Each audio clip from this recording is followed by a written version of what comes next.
Exercise 2.1 question number 7 पासून आपण पुढे कंटिन्यू करणार आहे.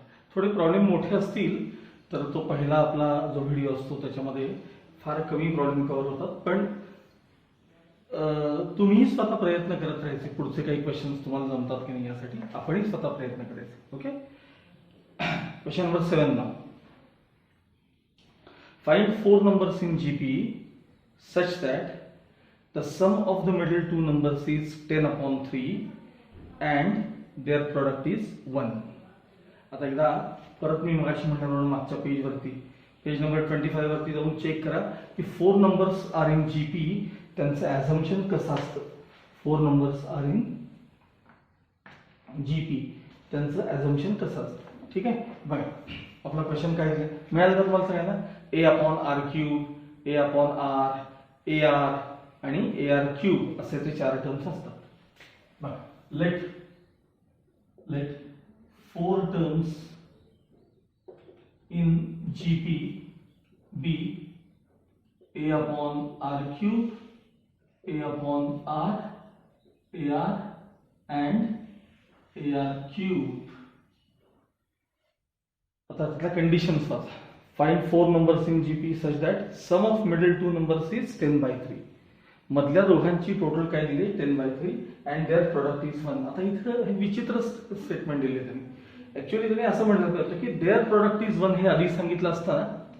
4 numbers are in GP such that their product is 1 असं सांगितलं असतं तर आपल्याला जास्त व्यवस्थित समजलं असतं. आता आपल्याला काय वाटतं की sum of middle two numbers is 10/3, middle two नंबर्सची total 10/3 and their product is 1 म्हणल्यावर त्याच दोघांचं प्रोडक्ट 1 वाटतो आपल्याला, पण तसं नाही आहे. त्या चारही टर्म्स या चारही टर्म्सचा प्रोडक्ट 1 असा तो खरा क्वेश्चन आहे. या दोघांचं प्रोडक्ट 1 असं आपल्याला वाटतं, पण तसं नाही आहे. या चौघांचं प्रोडक्ट 1 असा तो खरा क्वेश्चन. ठीक आहे, मग आपण मी पहिली ती कंडिशन मी आधी घेतो. बघा देअर प्रोडक्ट is 1, therefore बघा a/r³, a/r, ar, ar³ यांचं प्रोडक्ट किती आहे 1. r cancel, r³ cancel, a 4 times आहे, therefore a⁴ equals 1, therefore a equals 1. a तुम्हाला काय मिळाला 1 मिळाला. ठीक आहे, आता sum of middle two terms म्हणजे हे दोन sum of middle two terms is 10/3 काहीतरी. Sum of middle two terms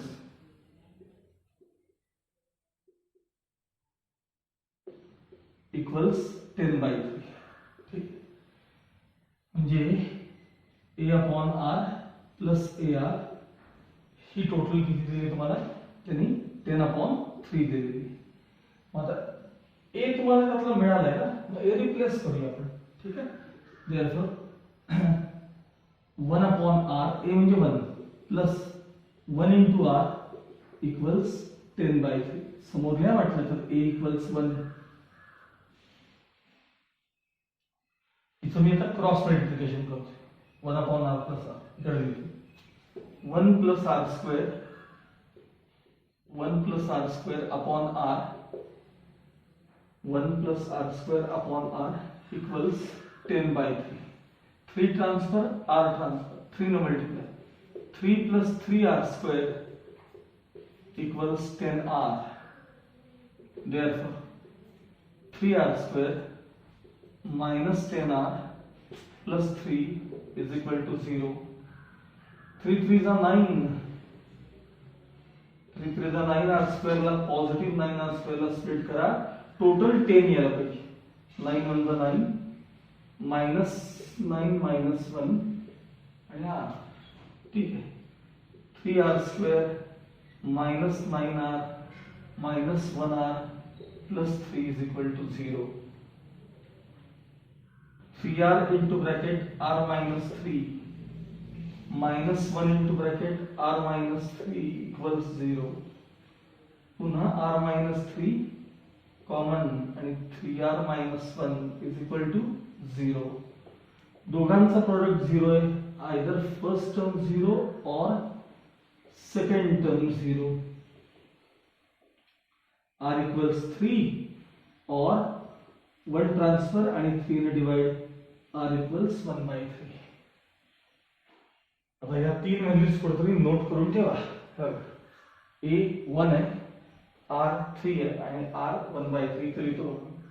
A equals 1, R equals 3 आणि R equals 1/3. इथे मध्ये OR असतं ना, काय OR असतं लक्षात. आयदर OR आहे, OR दोघांचं. ठीक आहे.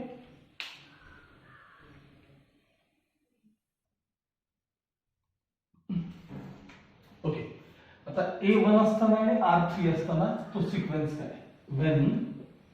when A equals 1, R equals 3, the GP is, तर पहिली टर्म सांगा A upon R cube. आता A म्हणजे 1, R cube म्हणजे 3 चा क्यूब म्हणजे 1/27. 3 3 9, 9 3 27. सेकंड टर्म आहे A upon R. बघा A upon R, A म्हणजे 1 upon 3 म्हणजेच 1/3. थर्ड टर्म आहे A म्हणजे किती सांगा? फर्स्ट टर्म A 1 आहे म्हणजे इक्वल्स 1. ऍक्च्युअली डायरेक्ट समोर लिहिलं तरी चालतं. नंतर AR क्यूब आहे, सॉरी AR आहे नाही का. थर्ड टर्म हे बघा, हे AR आहे, नॉट A. AR हा म्हणजे 1 into 3 equals 3. पुढची टर्म आहे AR क्यूब. A म्हणजे 1, R क्यूब म्हणजे 1/3 चा क्यूब. R म्हणजे R आपण 3 घेतलेले, या सिक्वेन्सला R3 आहे. ओके, म्हणजे 3 चा क्यूब, R तर 3 आहे, नंतर 1/3. 3 चा क्यूब किती आला? 27. म्हणजे काय काय झालं समजा तो सिक्वेन्स होता 1/27, 1/3, 3 आणि 27. असाच दुसरा पार्ट करायचा आता. when सांगा A1 आणि R 1/3. A1 आणि R किती आहे? 1/3.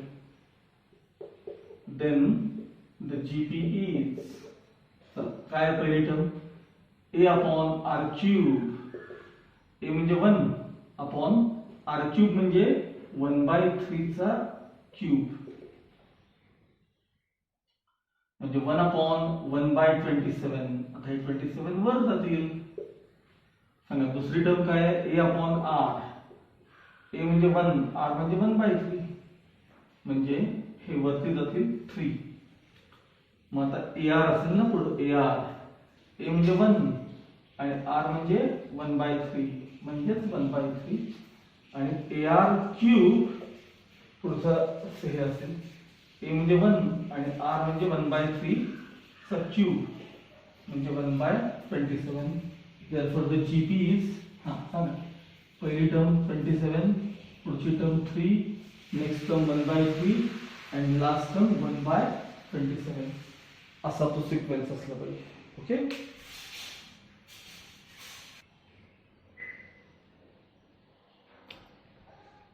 Okay, now 8th question. Find 5 terms in GP such that their product is 1024 and 5th term is square of the third term. 5th term is square of third term असं त्यांनी relation दिले. ठीक आहे, पहिले आपण बघूया की condition. Let the 5 terms in GP कसे असतात मागे चेक करून घ्या. तुम्हाला मी मगाशी सांगितले 3 पॉइंट्स पेज नंबर 24 वरचे 25 वरचे 1 2 3 पॉइंट्स आहेत बघा. लेट्स नोट, ते नंबर्स चुकलेत बघू नका ते. पण 5 टर्म्स इन जीपी चा assumption A upon R square, A upon R, A, AR आणि AR square असे 5 टर्म्स आहेत. आणि त्यांनी पहिली कंडिशन दिली आहे की त्यांचं प्रॉडक्ट किती दिलंय तुम्हाला? There product is 1024. बघा, let 5 terms in GP be so and so so and so. मग खाली लिहिणार मी देअर प्रॉडक्ट इज 1024 म्हणजे A upon R square into A upon R into A into AR into AR square हा product आहे 1024. R square R square cancel झाले. A into ए असे 5 वेळा आहेत. therefore a raised to 5 is equal to हा number 1020. आता नीट लक्ष द्या या नंबरकडे. मुळात हा जो नंबर आहे की नाही 1024, 2 ची जर आपण 10th पॉवर घेतली तर 1024 हा नंबर मिळतो. 2 ची 10th पॉवर, मी काय म्हणतो नीट ऐकायचं, 2 ची 10th पॉवर. मग मी असं जर लिहिलं याला 2 चा स्क्वेअर आणि त्याची 5th पॉवर, अर्थ तोच आहे की नाही सांगा. 2 5 चा शेवटी 10च होणार आहेत की नाही. लॉज ऑफ इंडायसेस यायला पाहिजे. 2 5 हे 10च होणार आहे. आणि मग 2 म्हणजे 4, म्हणजे 4 हा नंबर आहे 1024. 4 तुम्हाला वाटलं तर तुम्ही कन्फर्म करा. 4 5 वेळा मल्टिप्लाय करून बघा, तुम्हाला हा नंबर मिळेल. मग आता मी पुढच्या स्टेप मध्ये a5 इक्वल्स ह्या नंबरला मी 4 लिहिणार आहे. आता इंडायसेस सेम आहेत म्हणजे बेसिस इक्वल असले पाहिजेत. therefore a इक्वल्स काय मिळालं सांगा तुम्हाला 4 मिळालं. a equals 4. आता पुढची कंडिशन तुम्हाला काय लिहिली त्याने बघा त्यातली की 5th term is a square of 3rd term. बघा पुढे त्याच्या खाली लिहिले 5th term is equal to square of 3rd term. आता 5th टर्म म्हणजे कोण सांगायच्या मध्ये 1 2 3 4 5 ar square is a square of 3rd term. 3rd टर्मचा स्क्वेअर म्हणजे कोणाचा स्क्वेअर, a चा स्क्वेअर आहे. ठीक आहे. मग त्याच्यातला एक a कॅन्सल केला म्हणजे काय राहिलं सांगा, r square equals a. a किती आहे 4 आहे. therefore r square equals 4. a 4 मिळाला ना. therefore r equals plus or minus 2. therefore r equals plus or minus 2. म्हणजे थोडक्यात r इक्वल्स 2 और r इक्वल्स मायनस 2. तर नेहमीप्रमाणे हे 3 नंबर्स कुठेतरी नोट करून ठेवा, म्हणजे मला बोल्ड रब करून पुढचा पार्ट दाखवायचा आहे. इथं लिहितो.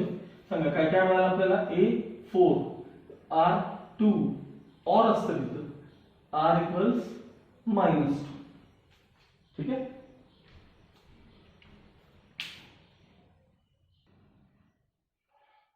Okay continue. आपल्याला a4 मिळालाय, r2 आहे, r मायनस 2 आहे. हा मग पहिल्यांदा मी when a equals 2 आणि r equals 2, a equals 4 आणि r equals positive 2 घेतला त्यातला. the gp is तर पहिली टर्म सांगा a upon r square. a म्हणजे 4, r square म्हणजे 2 चा स्क्वेअर. हाई 4 तर डिव्हिजन 1. मग a upon r पुढची टर्म इथं बघायचं. a upon r, a म्हणजे 4, r म्हणजे 2, डिव्हिजनचा आन्सर 2. मग पुढची टर्म a म्हणजे किती आपल्याकडे 4. मग पुढची टर्म आहे ar, a किती 4, r 2, 4 2 चा 8. आणि पुढची टर्म आहे ar स्क्वेअर 4 into 2 चा स्क्वेअर, 2 स्क्वेअर 4 4 4 चा 16. म्हणजे हा जो जीपी येतो आहे 1 2 4 8 16. आता r मायनस 2 असताना काय तसं मेन्शन करायचं. बघा when a4 आणि r किती आहे मायनस 2, the gp is सांगा पहिली टर्म आहे a upon r square. a म्हणजे 4 अपॉन मायनस 2 चा स्क्वेअर. नीट लक्ष द्या, निगेटिव्ह चा square positive. 4 upon 4 1. a upon r म्हणजे 4 अपॉन मायनस 2 म्हणजे मायनस 2. a आपल्याकडे 4 आहे. ar a किती आहे 4, r मायनस 2 म्हणजे मायनस 8. आणि ar स्क्वेअर 4 इंटू मायनस 2 चा स्क्वेअर हा प्लस 4 4 चा 16. therefore the gp is 1 minus 2 4 minus 8 आणि 16. तुमच्या टेक्स्टबुक मध्ये हे सेकंड आन्सर आहे की नाही, हे त्यांचं चुकलेलं आहे. हे बरोबर आहे पण हे मात्र दिलं काही नाही, फक्त रिव्हर्स ऑर्डर मध्ये लिहून दिलेलं आहे, तर ते चुकीचं आन्सर आहे, लक्षात ठेवा. हेच आन्सर बरोबर आहे. Okay.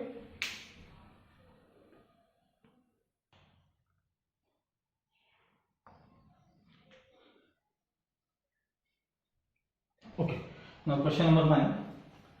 The fifth term of GP is X, eighth term of GP is Y, 11th term of GP is Z.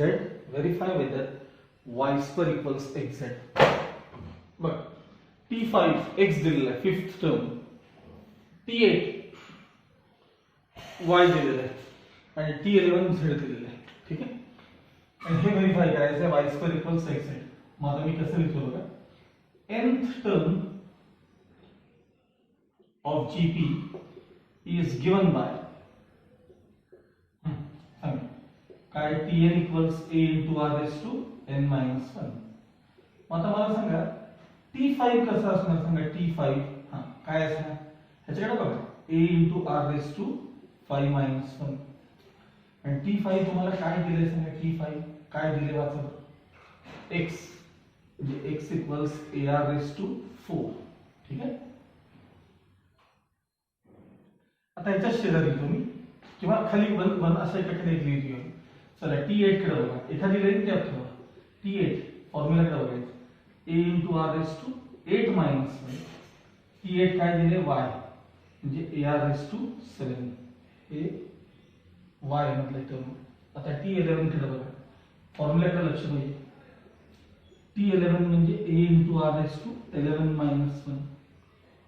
T11 किती दिलं आपल्याला, Z A into R raised to 10.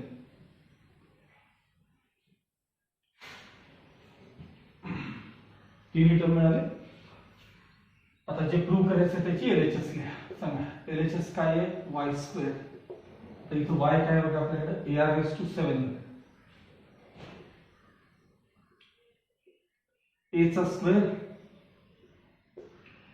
R raise to 7 त्याचा square म्हणजे A square R raise to 7 to the 14 ही झाली तुमची LHS. आता RHS X into Z. सांगा X काय आहे, सांगा A into R raise to 4 आणि Z काय आहे सांगा A into R raise to 10. A into A एकत्र करा, R raised to 4 into R raised to 10 एकत्र करा. A into A square. Multiplication means addition of powers. ही झाली तुमची RHS. A square R raised to 14, A square R raised to 14. Therefore LHS equals RHS. Therefore Y square equals XZ. हे prove झालं. Okay.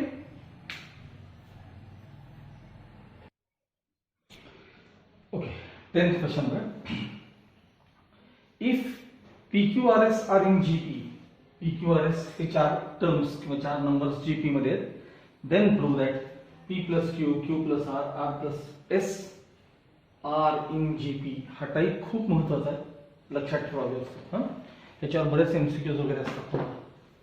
4 terms GP मध्ये आहेत, तर हे म्हणजे या दोघांची ऍडिशन, या दोघांची आणि या दोघांची ऍडिशन देखील जीपी मध्ये असते, हे आपल्याला प्रूव्ह करायचंय. आता तुम्हाला जर 10th मधला हा पार्ट आठवत असेल की अरिथमेटिक प्रोग्रेशनचं जनरल फॉर्म कसा असतो, एपी चालेल बरं का आपला, आता एपी नीट आहे का. तर समजा एपी मध्ये पहिली टर्म, एपी मध्ये फर्स्ट टर्म जर ए असेल आणि कॉमन डिफरन्स डी असेल, तर सेकंड टर्म आपली ए प्लस डी असायची बघा. त्याच्या पुढची टर्म ए प्लस 2d असते बघा, पुढची ए प्लस 3d असते, ए प्लस 4d असते. असं करत करत a plus n minus 1 into d ही त्याची nth टर्म असते. मग असं जीपी मध्ये देखील आहे. जर फर्स्ट टर्म आर ए असेल, ए आणि कॉमन रेशो आर असेल, तर सेकंड टर्म ए आर असते, ए आर. थर्ड टर्म असते ए आर स्क्वेअर, फोर्थ टर्म असते ए आर क्यूब, फिफ्थ टर्म असते ए आर रेस टू 4. असं करत करत nth टर्म असते A R raise to n minus 1. साधा विचार करा, फर्स्ट टर्म मध्ये इथं आर रेस टू 0 आहे बघा, शेजारी आर रेस टू 0 म्हणजे 1 असतं, a into r raise to 0. Second टर्मला ए आर रेस टू 1 आहे, म्हणजे सेकंड टर्मला इंडेक्स 1 असतो, थर्ड टर्मला इंडेक्स 2 असतो, फोर्थ टर्मला इंडेक्स 3 असतो, फिफ्थ टर्मला इंडेक्स 4 असतो. म्हणजे इंडेक्स 1 न कमी असतो. मग nth टर्मला इंडेक्स किती असणार? 1 न कमी असणार. म्हणजे हे माहिती पाहिजे की जीपीचे टर्म्स हे नेहमी असे असतात. First term a, next ar square, ar⁻³ वगैरे वगैरे असे टर्म्स असतात. आणि हे 4 टर्म्स तुम्हाला काय दिले त्यांनी जीपी मध्ये दिले. तर हे 3 टर्म्स देखील जीपी मध्ये हे प्रूव्ह करा असं म्हटलेलं आहे. क्वेश्चन समजला का बघा. हे महत्त्वाचं कळलं का बघा. ar² ar⁻³ ar⁴ असं करत करत ar⁻n पर्यंत आपल्याला पुढे जाता येतं. ओके. आता एकदा क्वेश्चन पुन्हा वाचून घ्या सगळ्यांनी. काय म्हटलं जरा बघा क्वेश्चन मध्ये. If PQRS are in GP, then P plus Q, Q plus R, R plus S हे जे टर्म्स आहेत ते देखील आपल्याला काय दाखवायचे जीपी मध्ये ते आपल्याला प्रूव्ह करायचं. ओके. बघा लेट सांगा आपण फर्स्ट टर्मला आपण त्यातल्या पी म्हणतो त्या 4 टर्म्स. मग मला सांगा सेकंड टर्म असते की नाही, सेकंड टर्म ती काय असणार सांगा. AR म्हणजे कोण असणार सांगा. AR म्हणजे Q असणार. थर्ड टर्म काय असेल सांगा. थर्ड टर्म AR² ती काय असणार सांगा टर्म AR. हा आता प्रश्न असा आहे की R ह्याच्यात ऑलरेडी आहे नाही का. ठीक आहे. मग आपण असं म्हणू कॅपिटल R कॉमन रेशो पहिले अज्युम करून घेऊया आपण. आणि इथं R दोनदा येणार ना. बघा PQRS are in GP असं म्हटलेलं आहे. Let the first term be small a and common ratio be capital R. First term a आणि कॉमन रेशो काय अज्युम केला आपण कॅपिटल. काय येतो ह्याच्यात एक R आहे ना, मग ते कन्फ्युजन नको म्हणून कॅपिटल रेशो काय केला आपण R. मग आता मला सांगा आपला जीपी कसा असला पाहिजे. Therefore the GP is A, AR हे बघा AR² AR³ एटसेट्रा असा आपला तो आता जीपी असला कॉमन रेशो R. मग आता याची जी फर्स्ट टर्म आहे की नाही, फर्स्ट टर्म A म्हणजे आपल्या हे 4 टर्म्स कसे आहेत सांगा हे जीपी मध्ये. म्हणजे फर्स्ट टर्म A म्हणजे थोडक्यात कोण आहे सांगा पी आहे. ठीक आहे. त्यानंतर AR म्हणजे कोण आहे सांगा. AR म्हणजे सेकंड टर्म आहे की नाही आपल्याकडे AR. ती टर्म कोण आहे सांगा Q आहे. थर्ड टर्म कोण आहे सांगा. थर्ड टर्म AR² ही आपल्याकडे स्मॉल r आहे. यासाठी मी ते चेंज करून घेतलं. ओके. आणि चौथी टर्म AR³ ही टर्म काय आहे सांगा. ती टर्म S आहे. हे 4 टर्म्स आहेत आपले थोडक्यात. बरोबर. First term A, second term AR, third term AR², fourth term. ठीक. आता मला सांगा हे 3 टर्म्स तुम्हाला जीपी मध्ये ते प्रूव्ह करायचं आहे. ठीक आहे. We have to prove that bracket मध्ये P plus Q, Q plus R, R plus S R in GP. मग 3 टर्म जर तुम्हाला जीपी मध्ये ते प्रूव्ह करायचं असेल तर या दोघांचा रेशो आणि या दोघांचा रेशो काय दाखवायला पाहिजे आपल्याला सेम दाखवायला पाहिजे. येतो का बघूया आपण. मग देअरफॉर 3 टर्म्स केव्हा जीपी मध्ये असतात जेव्हा ह्याचा रेशो याचा रेशो सेम येतो तेव्हा. Therefore Q plus R upon P plus Q हा रेशो आपण आता काय येतो बघूया. चला Q प्लस R. पहिले Q बघा काय आहे. कुठे आहे Q. हे बघा इथे आहे Q. Q म्हणजे कोण AR प्लस R. R म्हणजे कोण AR². इथं बघा वरती आला इकडे अपॉन P प्लस Q. सांगा P म्हणजे कोण A प्लस Q. Q म्हणजे कोण सांगा AR. नाही का.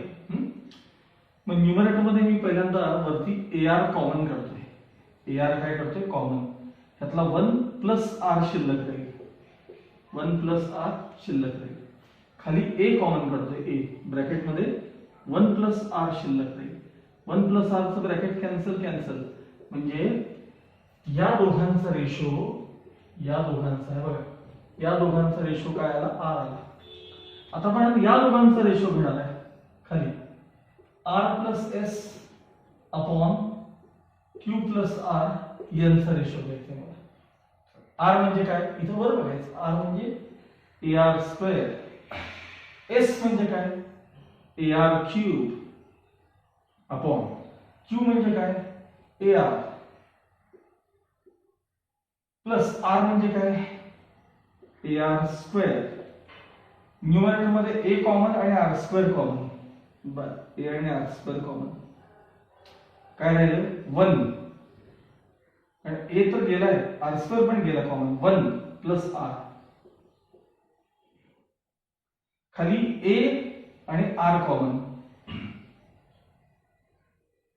1 plus r a cancel, bracket cancel, r square upon r म्हणजे R.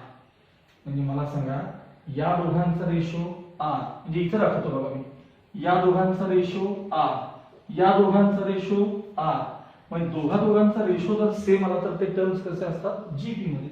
Since the ratio of two consecutive terms is constant comma bracket मध्ये p plus q, q plus r, r plus s, r in gp. लक्षात आलं तुम्हाला?